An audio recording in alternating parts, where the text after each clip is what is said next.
سروران عزیز و بزرگوار، رسول معظم اسلام میفرمایند المسلم اخو المسلم، مسلمان برادر مسلمان هست در هر گوشه‌ای که میخواه باشه و در هر جایی که میخواه باشه.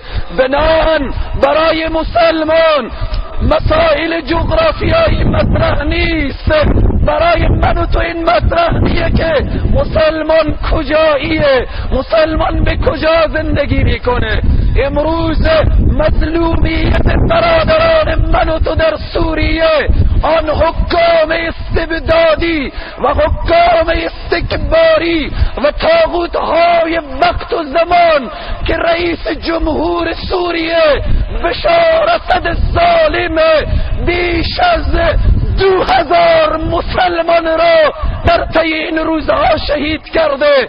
او آوارگی مسلمانان سوریه اونها آوارگی من و توست.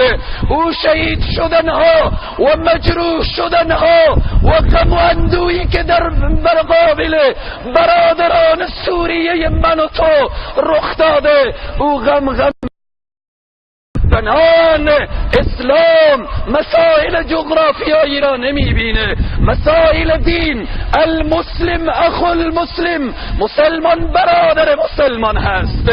او حاکم ظالم و مستبد دیگر رئیس جمهور تاجیکستان اگر نوجوان مسلمان را از خانه خدا منع شده، اگر نوجوان غمی داره، مشکلاتی داره، مصائبی برایش رسیده، غم او جوان تاجیکستانی و نوجوانش غم من و تو ای مسلمان. اگر امروز ناتو در لیبیا مسلمانان را زیر بمباردها قرار داده و مسلمانها را بیرحمان شهید میکنه، او غم لیبیایی غم من و توست.